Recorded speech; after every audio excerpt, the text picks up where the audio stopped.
اگر رمضان کریم میں بھی روزہ رکھ کر کے بھی اگر روزے دار اگر اپنے اندر تقوی نہیں حاصل کیا تو اللہ کی رحمت اور خیر اور برکت نہیں نازل ہو سکتی ہے، اللہ کی برکت اللہ کی رحمت نہیں آ سکتی ہے۔ اس لیے رمضان کریم کا جو مقصد اللہ تبارک و تعالیٰ نے بتایا ہے اس مقصد کو ہمیں سمجھنے کی کوشش کریں۔ نستغفره ونؤمن به ونتوکل علیہ ونعوذ باللہ من شرور انفسنا ومن سیئات اعمالنا ومن يهده الله فلا مضل له ومن يضلل فلا هادي له ونشهد ان لا اله الا الله ونشهد ان محمدا عبده ورسوله اما بعد فان خير الحديث كتاب الله وخير الهدي هدي محمد صلى الله عليه وسلم وشر الامور محدثاتها وكل محدثة بدعة وكل بدعة ضلالة وكل ضلالة في النار وقال الله عز وجل في مقام آخر يا أيها الذين آمنوا كتب عليكم الصيام كما كتب على الذين من قبلكم لعلكم تتقون أياما معدودات فمن كان منكم مريضا أو على سفر فعدة من أيام أخر وعلى الذين يطيقونه فدية طعام مسكين فمن تطوع خيرا فهو خير له وَأَن تَصُومُوا خَيْرٌ لَكُمْ إِن كُنتُمْ تَعْلَمُونَ۔ میرے محترم بزرگ بھائیو، عزیز دوستو، اللہ تبارک و تعالیٰ کا لاکھ لاکھ کرم ہے اور شکر ہے کہ اللہ تبارک و تعالیٰ نے ہمیں اس بات کی توفیق دی کہ ہم نے رمضان کریم کے تقریباً 23 روزے مکمل کر لیے، اور اللہ تبارک و تعالیٰ سے دعا ہے مزید جو ایام باقی ہے اسے بھی مکمل کرنے کی ہمیں توفیق دے۔ لیکن جہاں یہ ایام معدودات یہ بڑی سرعت کے ساتھ جو ختم ہو رہے ہیں رمضان کریم کے، وہاں ہمیں اس چیز کی بھی فکر ہونی چاہیے کہ اللہ تبارک و تعالیٰ نے رمضان کریم کا جو مقصد ہمیں بتایا ہے اس مقصد میں ہم کہاں تک کامیاب ہیں، ہمیں اس کی بھی فکر کرنی ہے۔ اللہ تبارک و تعالیٰ نے رمضان کریم کا مقصد تقوی بتایا، فرمایا کہ لعلکم تتقون، تاکہ تمہارے اندر تقوی آ جائے۔ تقوی کی اہمیت اور فضیلت کافی ہے اور بے شمار قرآن کی آیات اور احادیث سے مبارکہ کے اندر جو ہے موجود ہیں۔ میں اس موضوع پر گفتگو تو نہیں کرنا چاہتا ہوں، لیکن میں آپ کو یہ بات بتا دوں کہ بغیر تقوی کے کوئی عمل بھی قبول نہیں ہوتا ہے۔ اللہ تبارک و تعالیٰ نے قرآن مجید میں فرمایا انما یتقبل اللہ من المتقین، کہ اللہ تبارک و تعالیٰ صرف اہل تقوی سے عمل کو قبول کرتا ہے۔ اگر جس کے اندر تقوی نہ ہو تو آپ کا کوئی عمل قبول نہیں ہوگا۔ اب تقوی کو اخلاص سے بھی آپ تعبیر کر لیجئے، لیکن بغیر تقوی کا کوئی عمل قبول نہیں ہوتا ہے۔ تقوی ہی ایک ایسی چیز ہے کہ جس کے ذریعے سے انسان ہدایت یافتہ ہوتا ہے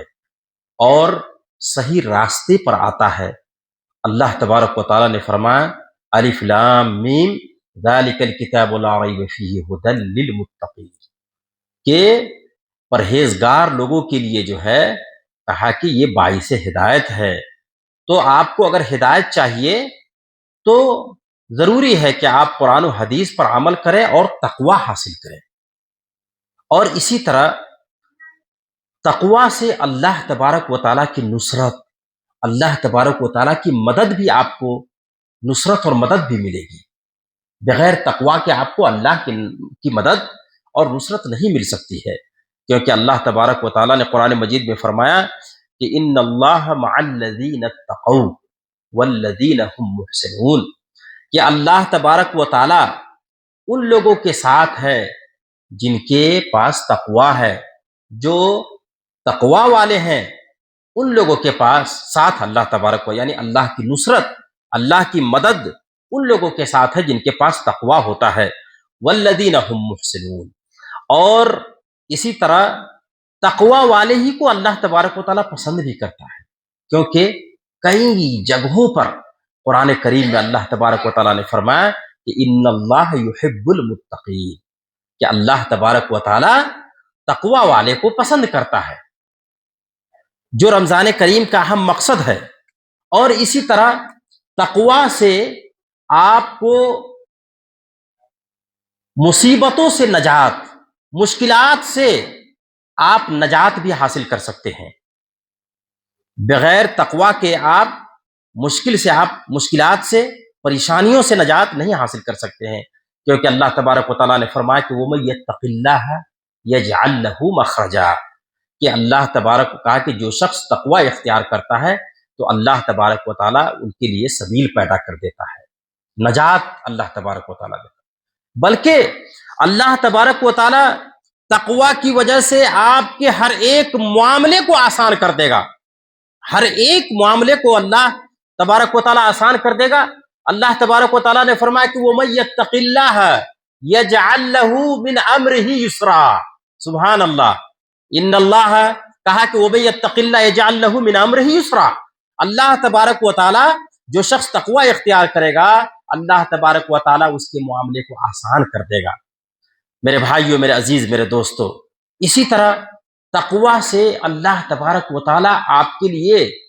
جو آپ کی جو یہ خیر، رحمت اور برکت کا جو یہ مہینہ ہے، یہ رمضان کریم کا، پورے مہینے کی بات بتا رہا ہوں، ایک ایک دن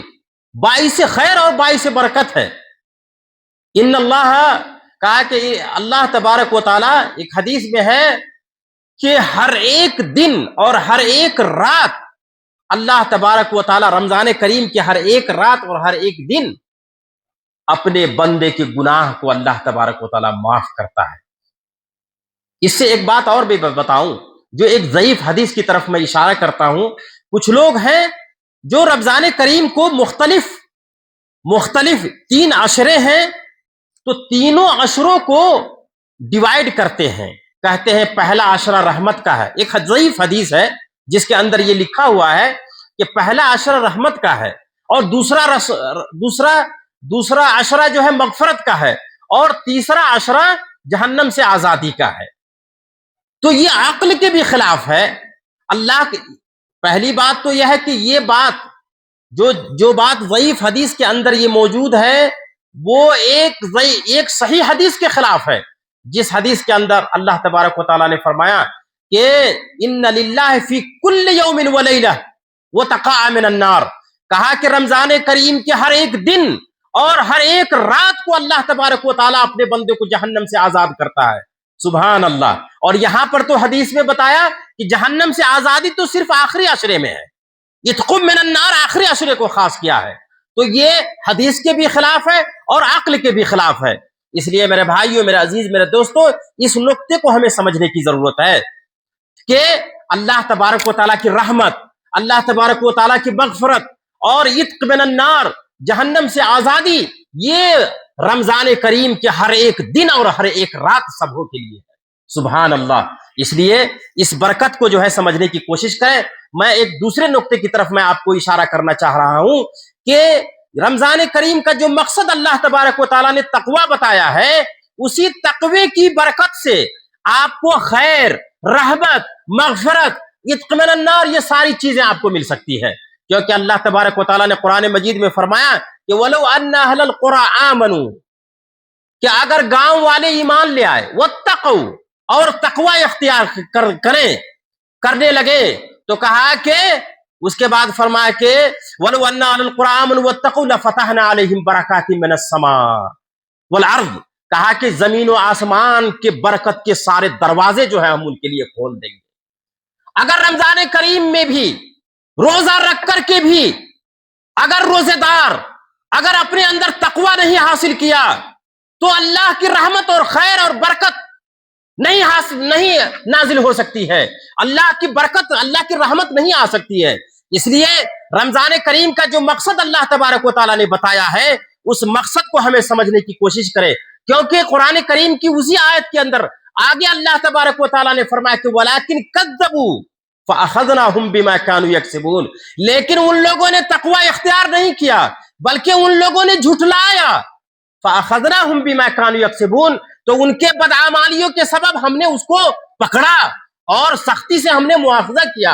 اور ایسے لوگوں کے اوپر اللہ تبارک و تعالیٰ نے عذاب نازل کیا۔ میرے بھائیو، میرے عزیز، میرے دوستو، تو ہمیں رمضان کریم کا جو مقصد ہے اس مقصد کو سمجھنے کی ہم کوشش کریں، انشاءاللہ ہمیں تمام خیرات، برکات، تمام رحمتیں اور ہر طرح کا خیر اللہ تبارک و تعالیٰ ہمیں دے گا اور ہمیں نصیب کرے گا اللہ تبارک و تعالیٰ۔ تو ہم ابھی آخری عشرے سے گزرتے ہیں، یعنی آخری عشرہ رمضان کریم کے آخری 10 دن ہیں، ان 10 دنوں سے ہم گزر رہے ہیں۔ ان 10 دنوں کی بڑی فضیلت ہے،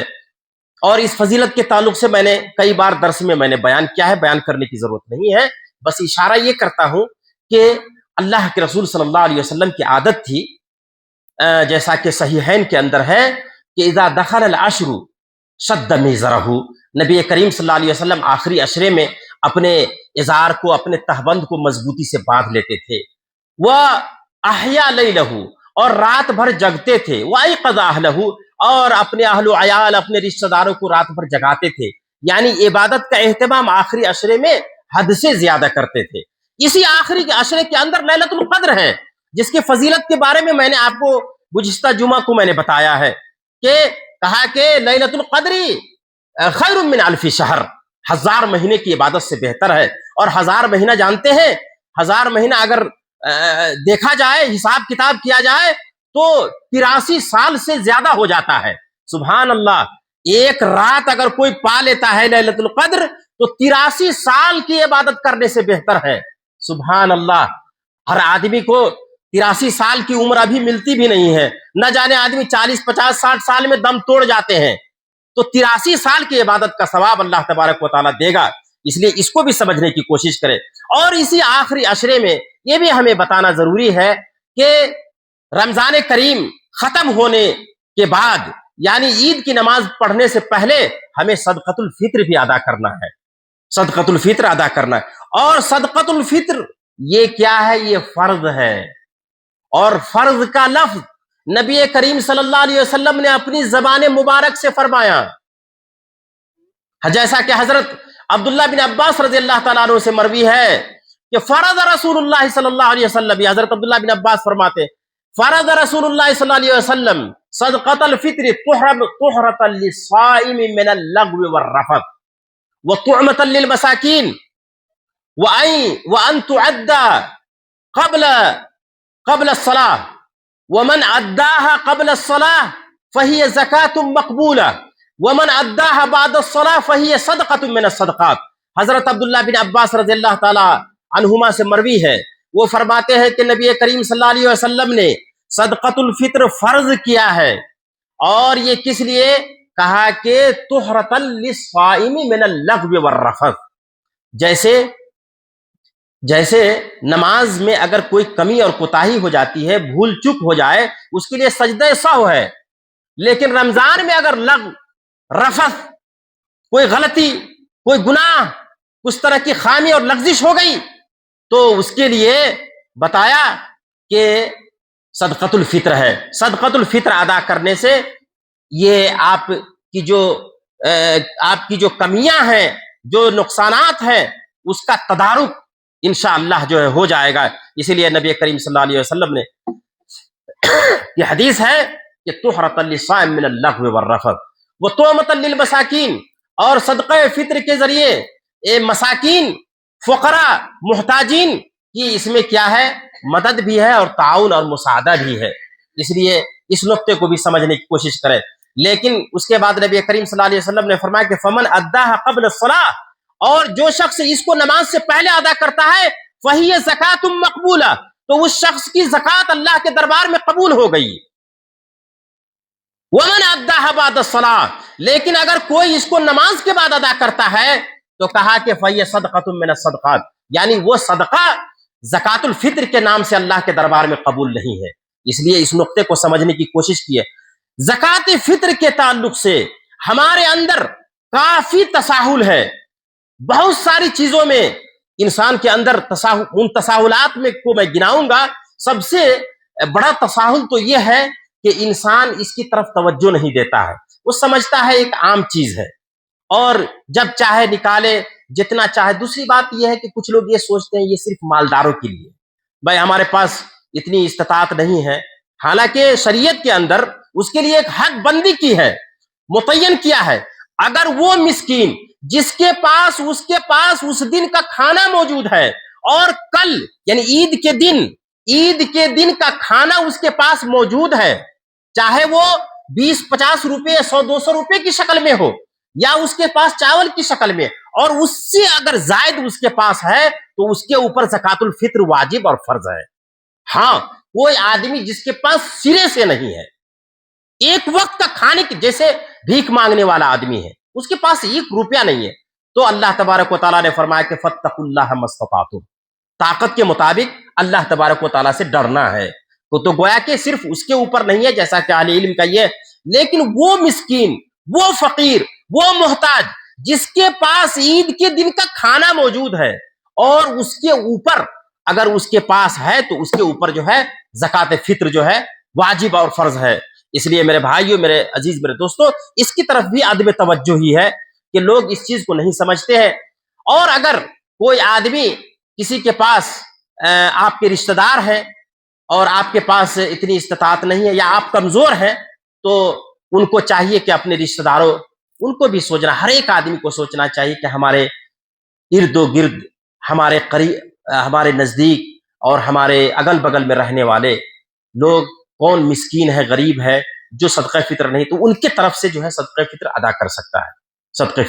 صدقہ فطر ادا کرنے کی ایک غلطی یہ بھی ہے کہ کچھ لوگ یہ بدعت ایجاد کرتے ہیں کہ صدقہ فطر کا مال سامنے رکھتے ہیں اور اس کے اوپر ہاتھ رکھ کر کے سورہ فاتحہ کی تلاوت کرتے ہیں اور سورہ فاتحہ پڑھنے کے بعد ہی کسی کو صدقہ ادا کرتے ہیں. یہ تو بدعت ہے. وَكُلُّ مُحْدَثَةٍ بِدْعَةٍ، ہر نئی چیز بدعت ہے اور ہر بدعت جو ہے گمراہی ہے اور ہر گمراہی آپ کو جہنم کی طرف لے جانے والی ہے.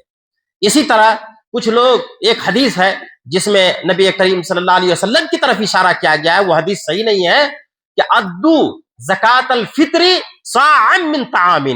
1 صاع جو ہے صدقہ فطر ادا کرو. یہ حدیث ضعیف ہے. اس حدیث کے اندر ایک راوی غالباً عبد الحلیم بن عبداللہ ایک راوی ہے اور وہ ضعیف ہے، وہ حدیث بھی صحیح نہیں ہے. تو میرے بھائیو، میرے عزیز، میرے دوستو، اس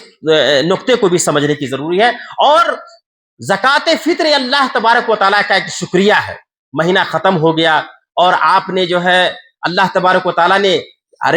اللہ تبارک و تعالیٰ نے اس بات کی توفیق دی کہ آپ نے اتنے روزے رکھے، آپ نے صیام اور قیام کا اہتمام کیا، آپ نے اتنے پیسے خرچے کیے، غربا مساکین کے اوپر آپ نے سخاوت کی، آپ نے اتنا انفاق کیا، تو اس کے اوپر آپ شکریہ ادا کریں. تو شکریہ کی ادائیگی کے طور پر بھی یہ زکات فطر ہے. اور محتاج اور غربا اور مساکین کی مدد تو ہے ہی، اور ساتھ میں ایک یہ بھی چیز ہے. لیکن صدقۃ الفطر کے لیے ایک شرط بھی ہے. صدقۃ الفطر کے لیے ایک شرط یہ بھی ہے کہ انسان کو مسلمان ہونا ہے. اسلام شرط ہے. کافر آدمی اگر صدقۃ الفطر ادا کرتا ہے تو اس کی طرف سے ادا نہیں ہوگا. میں یہ بات اس لیے کہہ رہا ہوں کہ ایک حدیث ہے اور وہ حدیث ضعیف حدیث ہے کہ جس میں ہے کہ یہودیون او نصرانیون، کہ صدقہ فطر کہا کہ علی کل مسلم، علی الحر والعبد والذکر والانثى والصغیر والکبیر من المسلمین ویہودین ونصرانیین. یہ ایک لفظ اس میں زیادہ ہے تو اس سے پتہ یہ لیکن یہ اس حدیث کے اندر بھی ایک راوی ہے وہ ضعیف ہے. اور تمام ائمہ کرام اور محدثین نے اپنی جو کتابیں انہوں نے ضعیف کے تعلق سے ضعیف احادیث کو جمع کیا ہے، ان کے جیسے علل المتناہیہ، اور اسی طرح اور بھی بہت ساری کتابیں ہیں. اور شیخ البانی رحمۃ اللہ علیہ نے اپنی کتاب الاحادیث الضعیفہ، سلسلۃ الاحادیث الضعیفہ کے اندر بھی اس کو ذکر کیا ہے. تو کہنے کا مطلب یہ ہے کہ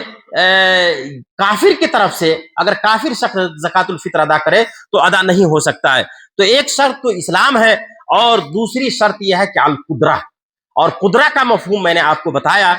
قدرہ کا مفہوم یہ ہے کہ اس کے پاس اس دن کا یعنی عید کے دن کا کھانا اس کے پاس موجود ہو اور اس کے اوپر جو اگر زائد ہے تو ایسی صورت میں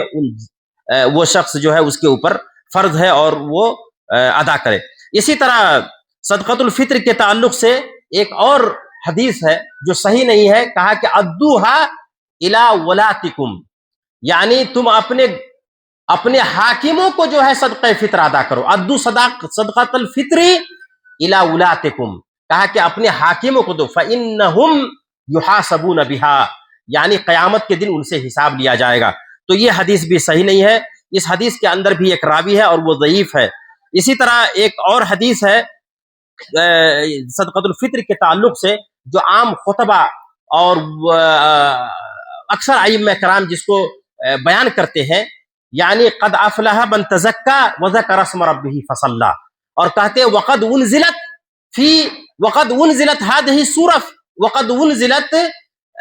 صدقۃ الفطر فی هذه الآیہ، وقد انزلت هذه الآیہ فی صدقۃ الفطر، کہ یہ قرآن کریم کی یہ آیت صدقۃ الفطر کے بارے میں نازل ہوئی ہے۔ حالانکہ یہ بات صحیح نہیں ہے، اس کے اندر بھی ایک راوی ہے جس کا نام ہے کثیر بن عبداللہ، اور وہ راوی کیا ہے؟ وہ راوی ضعیف ہے، وہ راوی جو ہے ضعیف ہے، تو یہ حدیث صحیح نہیں ہے۔ اس لیے میں واعظوں سے اور اماموں سے میں گزارش کروں گا کہ صدقۃ الفطر کے تعلق سے قرآن کریم کی یہ آیت پڑھ کر کے، یہ سوچ کر کے کہ یہ قرآن کریم کی آیت اسی صدقۃ الفطر کے بارے میں نازل ہوئی ہے، یہ صحیح نہیں ہے اور یہ حدیث کے خلاف ہے، یہ صحیح حدیث میں یہ نہیں ہے۔ اسی طرح ایک اور حدیث ہے زکوٰۃ الفطر علی البادی والحاضر، کہا کہ دیہاتی اور شہری سب لوگوں کے اوپر زکوٰۃ فطر ہے، یہ حدیث بھی صحیح نہیں ہے، اور اس کو بھی امام البانی رحمۃ اللہ علیہ نے اپنی کتاب سلسلہ کے اندر جو ہے اس کو ضعیف قرار دیا ہے۔ اسی طرح ایک اور روایت ہے کہ شہر رمضان معلق بین السماء والارض الا بزکوٰۃ الفطر، کہا کہ رمضان کریم کا مہینہ جو ہے وہ معلق ہے آسمان اور زمین کے بیچ میں، جب تک یہ صدقہ فطر نہ ادا کیا جائے، یعنی جب تک صدقہ فطر ادا نہیں کرے گا ان کے سارے حسنات اور ان کے سارے نیک اعمال سب کے سب معلق رہیں گے جو ہے۔ تو میرے بھائیو، میرے عزیز، میرے دوستو، یہ حدیث بھی ضعیف ہے اور اس حدیث کی بھی سند صحیح نہیں ہے۔ اس حدیث کو بھی شیخ البانی رحمۃ اللہ علیہ نے اپنی کتاب سلسلہ میں کے اندر اس کو ضعیف قرار دیا ہے، بلکہ منکر قرار دیا ہے۔ اللہ تبارک و تعالیٰ سے دعا ہے کہ اللہ تبارک و تعالیٰ ہمیں کتاب اللہ اور صحیح سنت پر عمل کرنے کی توفیق عطا فرما۔ وآخر الدعوانا الحمد للہ رب العالمین، والسلام علیکم ورحمۃ اللہ وبرکاتہ۔